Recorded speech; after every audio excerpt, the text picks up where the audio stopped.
Zamonaviy globallashuv jarayonida jamiyatda fuqarolarning odob, axloqi va ma'naviy fazilatlari masalasi tobora dolzarb ahamiyat kasb etmoqda. Axborot texnologiyalari va ijtimoiy tarmoqlarning jadal rivojlanishi, turli madaniyatlarning o'zaro ta'siri natijasida dunyoda an'anaviy qadriyatlar turli o'zgarishlarga duch kelmoqda. Bugungi kunda ayrim yoshlar orasida milliy qadriyatlardan uzoqlashish, virtual olamga haddan ziyod berilish, urf-odatlar va axloqiy me'yorlarga zid xatti-harakatlar sodir etish kabi salbiy holatlar kuzatilmoqda. Adolat sotsial-demokratik partiyasi tashabbusi bilan o'tkazilgan munozara sessiyasida mazkur dolzarb masalalar atroflicha muhokama qilindi. Tadbirda Qonunchilik palatasi deputatlari, ziyolilar, ma'naviyat va ma'rifat sohasi olimlari, huquq-tartibot idoralari vakillari, pedagoglar hamda yoshlar ishtirok etdi. Munozarada jamiyatda yuksak ma'naviy, axloqiy fazilatlarni saqlab qolish, yoshlarni milliy qadriyatlar ruhida tarbiyalash, ularda sog'lom dunyoqarash va mustahkam hayotiy pozitsiyani shakllantirish masalalari ko'rib chiqildi. Xorijiy mamlakatlarda ayrim hamyurtlarimiz ishtirokida sodir etilayotgan nojo'ya xatti-harakatlar bahs-munozaralar markazida bo'ldi. Bizda odamlarimiz chet elga chiqqanda go'yoki erkinlik, mutlaqo erkinlikka tushib qolishadi. Mahallasidan chiqib ketishadi, uydan, odatiy atmosferadan chiqib ketishadi. Ular o'ylashi mumkinki, chet elda xohlagan ishini qilishi mumkin. O'zbekiston ichida biladi, qarindoshi bor, ota-onasi bor, mahalla bor. Bizning eng katta xatoyimiz, bizni chiqqanda Rossiyaga bo'ladi, boshqaga boradimi, bizda o'zimiz noto'g'ri tutishni boshlaymiz. Bu yerga chiqqandan keyin hamma institutlar, boshqalar tarbiya unutiladi. Bo'lgan voqeada, masalan, xafa bo'lishmasin, bolalarni o'zidan ko'ra ota-onasini ayblayman. Chunki bu ota-onani aybi. Bolani Dubayda o'zini shunaqa tutishi, boshqa bolani men ko'rdinglarmi, xuddi ibtidoiy hayvonlarga o'xshab, ibtidoiy odam deb pichoq bilan quvib yuribdi. Bu yaxshi emas. Shuning uchun men o'ylayman, muammo juda aktual. Men yana bir narsa aytmoqchiman, Adolat partiyasiga katta rahmat aytmoqchiman. Men yaqinda shu bo'yicha Varshovadan chaqiriq qildim, teyida bitta odam yozibdi, endi aytmayman kimligini. Maktab qayoqqa qarayapti? Muallim qayoqqa qarayapti? Kechirasiz. Maktabning vazifasi o'qitish. Maktabning vazifasi dars berish, bilim berish. Ota-ona nimaga qarayapti? Biz qaraganda ertaga maktabda o'qituvchimizni boqmaymiz, ota-onamizni boqamiz. Yo yaxshiga olib kelamiz, yo la'nat olib kelamiz. Shu johillikka kelib chiqishida bu jismoniy kuchni ko'rsatish. Madaniyatni o'ylaylik. Bola 5 ta tug'ilyapti-da masalan. Va u bolaga hech kim tarbiya bermayapti. Maktabga qo'yib qo'yilyapti. Universitetga kelsa To'lqin aka bilan men tarbiyalashim kerak. Ular aytadi, "Boy, men bola, lekin bolasini keldi, men aytaman, daftarini ko'rdim ota-ona. Yo'q, men talabalarim kiradi. Ota-onam bilan hech kunda bir gaplashasan. Bir haftada bir nima dars qilding? Qaysi fandan olding? Xabari bormi? Yo'q. Kechqurun pizza tarqatadi, kunduzi uxlab yotadi. Otaga xabari bormi? Yo'q, xabari yo'q. U o'ylaydiki, rektor Qudratxo'ja meni bolamga qarashga kerak deb. Bir ikkita keyslarni ko'rdik. Lekin Xudoga shukr, 38 millionlik O'zbekiston uchun bu donabay holat. Shuning uchun biz ham bular zayd keltirdikki, bu bizning umumiy madaniyatimizga to'g'ri kelmaydi. Oiladagi tarbiya, ota-onani farzandga munosabati, o'shani komil inson qilib tarbiyalashdagi mas'uliyati oxirgi paytlarda biroz susayganga o'xshaydi. Yoki o'sha bir moddiyatga berilib ketdik ba'zan. Ma'naviyat, ta'lim, tarbiya qolib ketib, bir hozir shu pulli ketidan quvish, moddiyat, o'sha qasrlarni qurish, gumbillatib to'y qilish, hali mammallik, o'zini ko'rsatish nihoyatda avjiga chiqib ketdi. Ming afsus.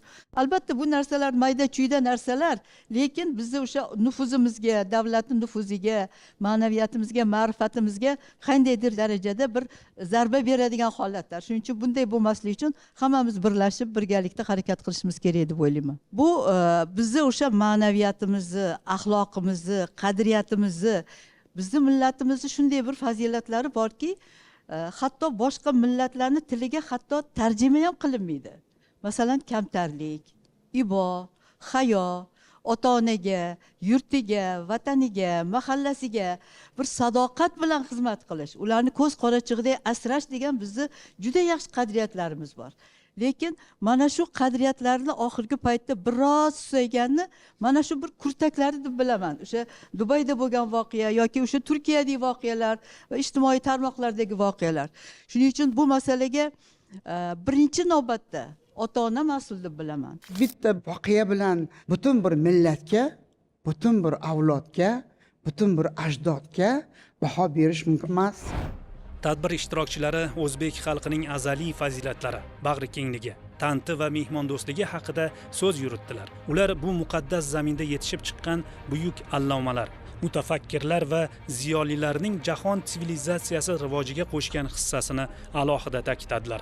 Bugungi kunda ham ajdodlar an'analarini munosib davom ettirayotgan iqtidorli yoshlarimizning ilm-fan sohasidagi yutuqlari xalqaro miqyosda e'tirof etilayotgani mamnuniyat bilan qayd etildi. Shu bilan birga, ayrim shaxslarning nomaqbul xulq-atvori tufayli butun xalqni ayblash mutlaqo noto'g'ri ekanligi, bunday holatlarni alohida ko'rib chiqish va xolisona baholash lozimligi ta'kidlab o'tildi. Butun dunyo o'zbek yoshlariga hayrat bilan boqayapti. Dunyo bugun birozgina hayron bo'lib boqayapti. Nimaga? Keyingi 2-3 yil ichida mana xabaringiz bor, birinchisi Hindistonda yoshlarimiz jamoaviy shaxmat musobaqasida jahon chempioni bo'ldi. Bitta odam bo'lishi oson, lekin jamoaviy juda qiyin. Prezidentimiz shaxsan telefon qilib har birini tabrikladi. O'tgan yili 16 ta oltin medal oldi Parijda, yana yoshlarimiz. Birgina Diyora Keldiyarova butun yer sayyorasini hayratga solib bir necha hafta titratib desak xato bo'lmaydi. Chunki ijtimoiy tarmoqlarda faqat shuni aylantiryapti. Mana endi yaqinda mana bu 17 yoshgacha bo'lgan yoshlarimiz mana Osiyo chempioni bo'ldi. Endi o'yinmisan o'yin bo'ldi.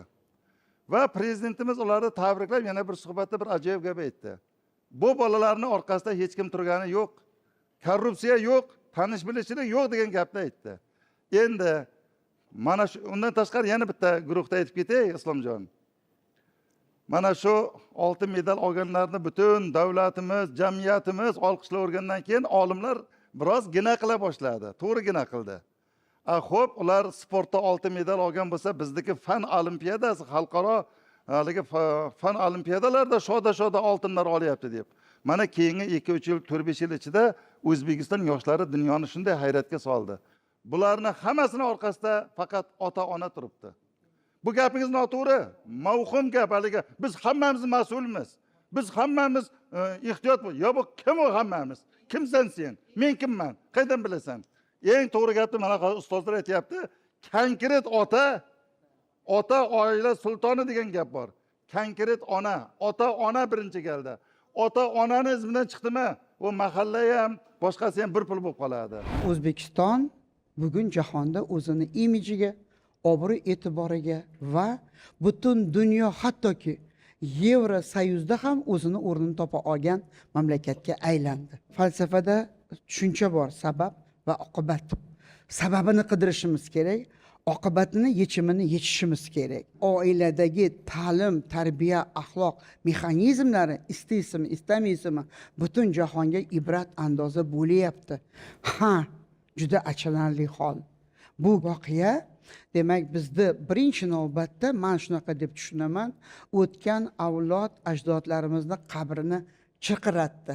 Chunki bizda bunday yovuzlik, bunday bir dahshat, bir vahshiylik bizni qonimizda bo'lmagan, bo'lmaydi. 16-yildan buyon biza yo'llarda hech qanaqa radar ham bo'lmadi. Ko'p joyda gayib postlari yopildi, ko'chada gayidi xodimlar ham kamaydi. Lekin biz nima qilishni boshladik? 50-60 o'tadigan joyda 100 o'tamiz. Mana O'zbekistonda urush bo'lmayapti, lekin har yili 3000, 4000 odam avariyada halok bo'lyapti. Qancha odam nogiron bo'lyapti. Buning oqibati nima? Shu yangi mashina oladi yoki ichadida kechqurun 100-120 yoki kunduz kun maktabning oldidan 80 o'tib ketadi. Bizda qizilga o'tganga jarimani kamaytirish kerak yoki falonga, men aytaman, qonunni buzma bo'ldi. Nimaga odam o'ldirib ketish jarima bilan qutuladimi? Keyin yana mashina ursa, kechirasiz, men ijaraga olganman, bu mashina meniki emas. Oladigan hech narsasi yo'q, lekin mashinada gazib qo'yib yuradi, bosib yuradi. Men buni sababini ko'ramanki, bugungi kunda bizda shu johillikka tegida madaniyatsizlik o'tadi. Bizda bu jiddiy johillik bu. Bu millatni, davlatini mana hozir aytildi, butun dunyo haqiqatan tan olyapti yurtimizdagi islohotlarni, ijtimoiy, iqtisodiy, ma'naviy jihatda. Shuncha bo'lib turgan paytda hozir bundoq taqqoslasangiz, bizlarning yoshligimizdagi davr bilan hozirgi davr yer bilan osmon o'xshaydi. Barcha imkoniyat. O'qiyman desa ham marhamat. Ishlayman desa ham marhamat. Tadbirkor bo'laman desa ham marhamat. Xorijiy tilni o'rgan desa ham marhamat. Biznesmen bo'laman olaman desang marhamat. Hamma narsa bo'lyapti. Bu faqat to'qlikka sho'xlik. 4 qavat imorat quramiz, lekin uyimizda bitta burchak topa olmaymiz kutubxona qilishga. Shuning uchun birinchidan kitobga mehr uyg'otishimiz kerak. Siz endi yumshoqroq aytdingiz. Men o'sha keskinroq aytdim, chunki tanamga ta'sir qilib chet elda yurgandimda. O'sha ota-onalarni televideniyega olib chiqish kerak. Shu bolalarning ota-onalarini. Mayli sazoyi qilish ma'nosida emas, lekin shu bolasi qanaqa bo'lgan, nimaga shu kunga yetib keldi? Ota-onaning aybini o'z bo'yniga olish kerak, menimcha. Biz agar yaxshi tarbiya bersak, og'zi burnimiz moy bo'ladi. Agar yomon tarbiya bersak, bizni ham og'zi burnimiz qon bo'ladi. Shu ota-onalar uyg'onish shularning 2-3 tasini televizorda ko'rsatsa, bu ichki bizning yechimimiz. Sal ota-onalar ham boshqalar sergey tortadi. Oila kodeksiga ota-onani majburiyati ko'rsatilgan. Ota-onani majburiyati nimalar kiradi? Bolani tarbiyasiga birinchi navbatga ota-ona javob berish kerak. Mayli, mahalla ham, faxrilar ham, maktab ham, bog'cha ham hammasi tarbiya qilishga majbur, uni tarbiyasiga o'zining hissasini qo'shadi. Lekin 24 soat farzand bilan birga bo'layotgan bu ota-ona. Bekorga hozir aytilmayapti. Bola bilimli bo'lish kerak. Ilm o'rganish kerak, kitobni yaxshi ko'rish kerak, kitobga o'qishiga ahamiyat berish kerak, dono bo'lish kerak. Eng asosiysi zukko ham vijdonan toza ishlaydigan farzandni tarbiya qilsa, bu xalqimizga, vatanimizga, yurtboshimizning maqsadlariga amalga oshiradi. Chet elga ketayotganlar uchun har bir insonni uni CV'sini o'rganib, oilaviy kelib chiqish tarixini o'rganib, jinoyat qilganmi? Jinoyat qilgan bo'lsa, umuman chet elga chiqarmaslik chorasini ko'rish. Men o'ylaymanki, bugun agar voyaga yetmagan qizlarimiz, o'g'illarimizni ham voyaga yetmagan chet elga olib ketib, o'ta darbadar qilishga ham O'zbekistonning ichki konstitutsion qonunlari chora qo'yib, deklaratsion qo'l qo'yib chiqish mumkin emas degan choralarni qo'yish kerak. Yoshlarimiz chet elga chiqqanda bilish kerakki, ular kimning farzandlari? Ular qaysi yurtdan keldi? Agar bilasizlar, Samarqanddan bo'lsa, hamma kimni eslaydi? Imom Buxoriy bobomizni eslaydi. Qashqadaryodan mansa Amir Temur bobomizni eslaydi. Toshkentdan bo'lsa Kaffol Shoshini eslaydi. Har bir mintaqamizda, agar Surxondaryodan bo'lsa Termiziy bobomizni eslaydilar. Shuning uchun o'ylaymanki, biz borganimizda bizni qanday tariximiz bor, 3,5 yillik. Biz kimlarning farzandligimiz va shu millatimizga bir dog' tushirmaslik uchun juda harakat qilishimiz kerak. Men qachon maktabdan kelsam, otamda ham, onamda ham qo'lida ya kitob, ya jurnal ko'rardim. Bolam mana buni o'qi, bolam mana buni yodla degan gapni aytardi. Demak, biz bugun ota-onalarga, mana Jamila opam juda to'g'ri gap aytdilar. Ota-onalarga ana shu bolalarni kitobxonlikka, gazetxonlikka, jurnalxonlikka qaytarish madaniyatini yo'lga qo'yishimiz kerak. Mana masalan, kim bugun bolasiga gapirib beradi? Abdulla Qodiriy kim? Jaloliddin Menkburni kim? Manguberdi emas, Menkburni. Beruniy kim? Ibn Sino kim? Termiziy kim? Ikkita Termiziy bor. Bir-biridan nima? Hech kim gapirmaydi. Hech kim. Bu kechirasiz, faqat mana bu yerda o'tirgan bizni qora ko'z, bizni o'qituvchilarning vazifasi emas. Shu ota-onalar ham o'zi bugun Wikipedia bor, Google bor, ChatGPT bor. Bolasiga tema qil, bitta shambi suhbatlash, keyingisiga boshqa. Bolang bilan gaplash. Xulosa qilib aytganda, har bir xorijga chiqayotgan vatandoshimizni avvalo o'zbek mentalitetini, o'zbek xalqiga bo'lgan hurmatini saqlagan holda o'sha manzilda ham hech qanaqangi qonun buzilishsiz, ya'ni o'z yurtida, o'z vatanida, o'z uyida yurgandek yurishini ta'minlash uchun bir targ'ibot tadbirlarini ko'paytirishimiz lozim deb hisoblayman. Ta'kidlanishicha, bugungi kunda yosh avlodni ma'nan barkamol qilib tarbiyalash jarayoni ota-onalarning farzandlari bilan muntazam muloqotda bo'lishi, ularning fikrlari va takliflarini o'rganish, yoshlarning axloqiy qadriyatlarini shakllantirishga bevosita bog'liqdir. Shuningdek, yoshlarimizni ma'naviy va axloqiy qadriyatlarga hurmat ruhida tarbiyalash yo'nalishidagi sa'y-harakatlarni yanada kuchaytirish zarurligiga e'tibor qaratildi.